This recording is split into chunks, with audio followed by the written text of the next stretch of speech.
There are 5 key components to changing your saw blade. 1, the arbor.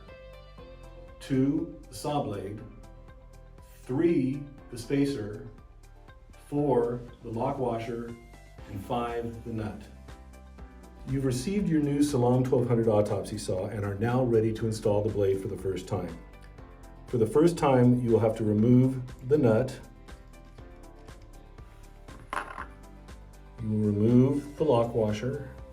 Keep in mind, for the first use, this lock washer has not been tightened down and used yet. You will remove the spacer with a groove in it. And what's left is the arbor with a pin. You will now place your new Salam autopsy blade on the arbor with the pin, the slots in the blade placed over the pin. The next step is to take that spacer, groove side down, place it over the saw blade, also putting the groove on top of the pin. Next, you will place the unused lock washer and you will put on the nut.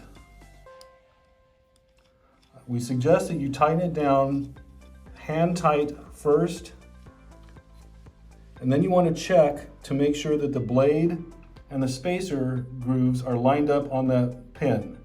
If they aren't, you need to realign them before you tighten down with the wrench. Once you've confirmed that they are tightened down, you will take your wrench, tighten down the blade. That blade should not slip or come off during cutting. It's on there tight.